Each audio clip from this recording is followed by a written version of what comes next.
So, Formula One, the Singapore Grand Prix, as you can see in the practice, looks good for McLaren.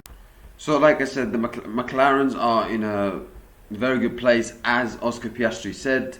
From his side, McLaren look very, very good and look strong in terms of their pace. However, for for Lando Norris, it's the opposite, as it's been all season, to be honest with you. As he said that he's not like he's missing the feeling from what he's had last year when he obviously won over 20 seconds, and he's not happy, and obviously had that crash with Leclerc. I don't know what Ferrari were thinking, releasing him that early when Lando was going.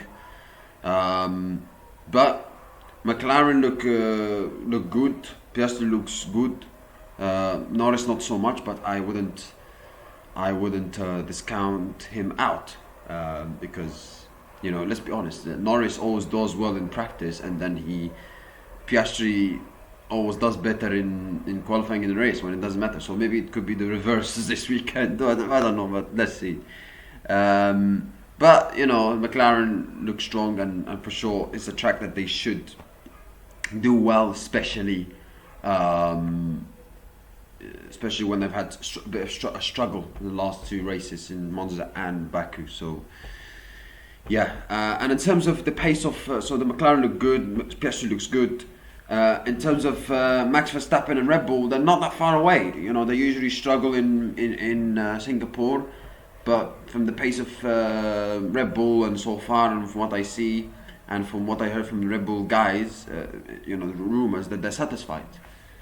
So it looks okay. It looks okay. I think they have a chance to. I think Verstappen has a chance to, for sure, to get pole position and win this weekend. Yes, he has a terrible record in Singapore, but listen, records are there to be broken.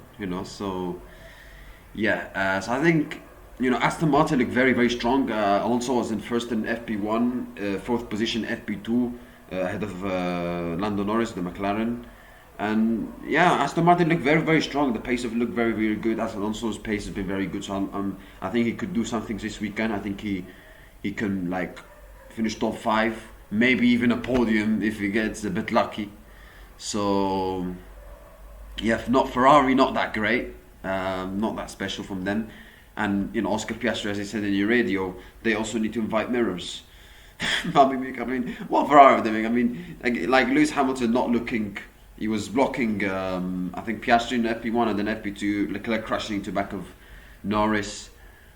I mean, it's usual Ferrari things, but I thought Ferrari would do well in this practice because, they always do it. They always do well in practice, and then when it comes to qualifying, they screw it up. They finish 6th and 7th, and they're like, why did we change the setup? Why? Always Ferrari do this. But anyway, Mercedes not that great. George Russell crashed. Flexwing got crashed. Mercedes not that great. Ferrari not that great. So I think Aston Martin looked very, very good. McLaren looked strong. Red Bull not far away. So yeah, some interesting insights in this practice. But obviously you cannot read it too much because we've seen teams struggle in practice and then come back strong and then do well in the race weekend, qualify and the race. Red Bull, for example, in Suzuka, if I'm not mistaken. So yeah. So it's a bit early. My prediction. So, does this change what I think? What will happen on race week, on qualifying in the race?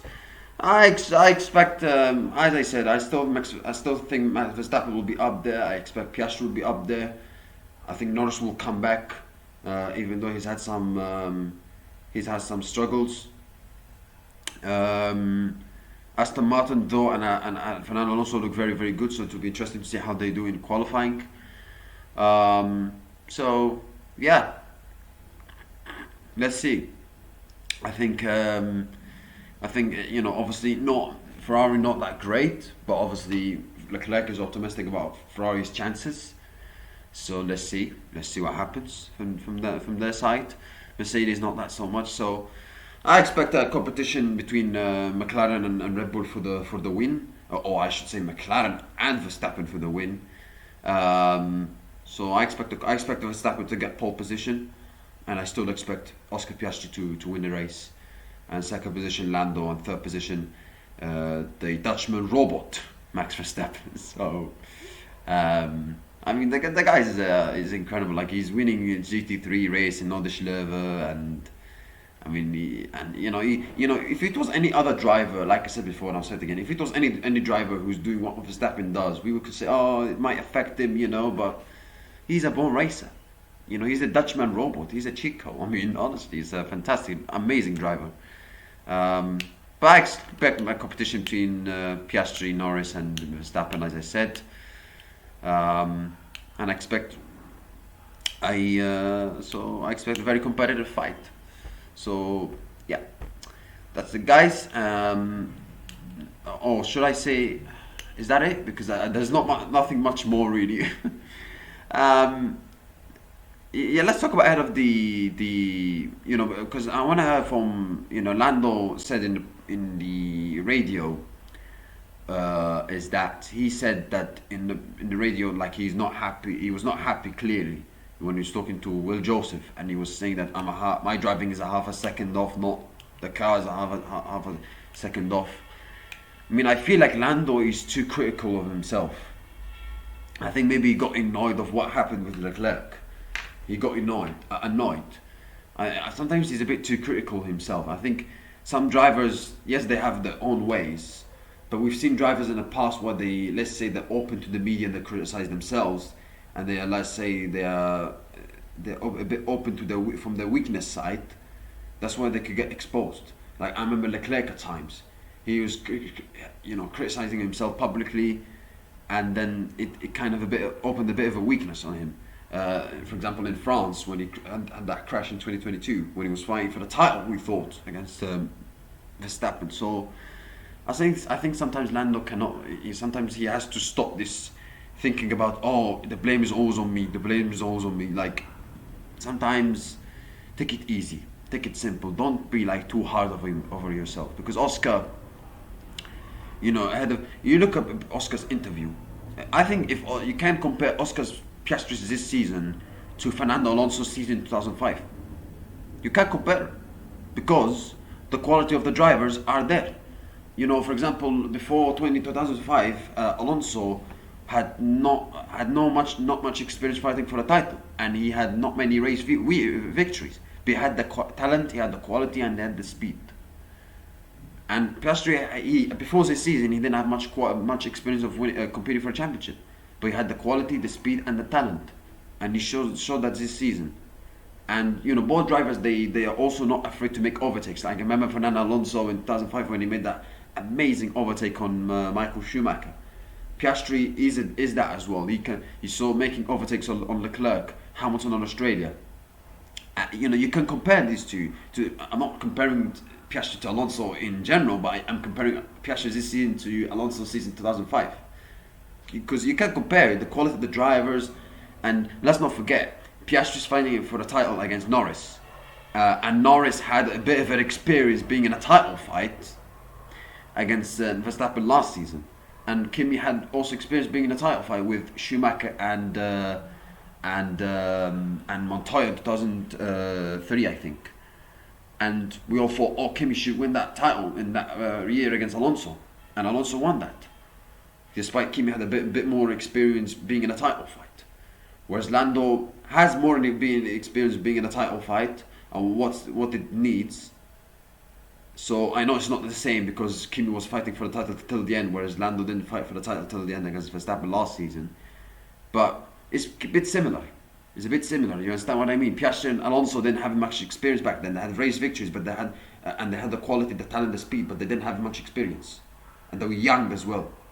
So I think you can compare the drivers, and I remember Piastri saying in Monaco after Monaco practice that sometimes the car is difficult to drive, to put a good lap in, and Norris obviously has been very vocal about that, but I think the reason I think Piastri has done better than Norris this season is that he can, even though sometimes the car can be difficult to drive, as Piastri said in the media, and I believe him, he's not a liar. He can make the car click by his driving style, but by the way he wants to make the car click and the way he wants to make his driving excellent. So I think drivers by the driving style can make the car click by the a great good driving style and the way they position the car to put a very good lap in, even if the car maybe can be a bit difficult to drive. And I think Oscar has been mostly very good at it this season, and he can cope with setbacks. You know, he coped with having a setback in Australia, come back and win on China, and he had a bounce back in Baku, and looks like he's going to have a fantastic weekend in Singapore, and he has a very good chance to win it. So that's why I think, you know, Oscar, yes, Lando has coped with setbacks well, like for example crashing in Canada and also then winning in Austria. But I think Piastri's been like more consistent.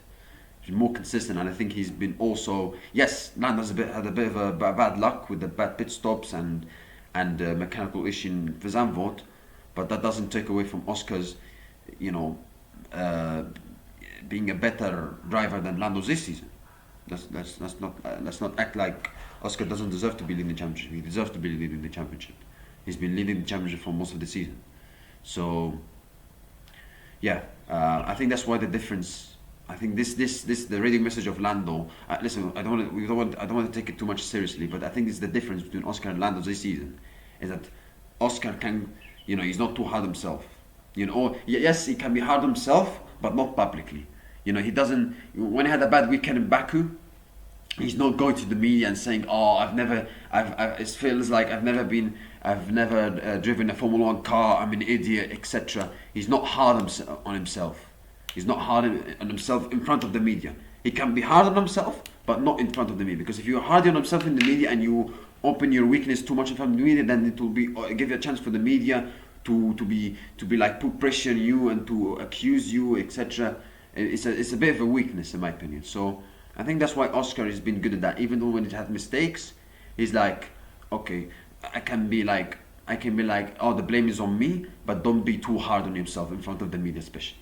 And I think that's why Piastri. I think that's the key reason that Piastri has not been too hard on himself in front of the media. He can be hard on himself, okay, that's fine, but don't do it in front of the media. And I think that's what Piastri hasn't done, which is right. Which is the opposite that Lando has done. Because I remember after Bahrain, he was critical in front of the media. So himself in front of the media. So yeah. So yeah, that's it, guys. Thank you. I wish you have a nice day. See you next time, and goodbye.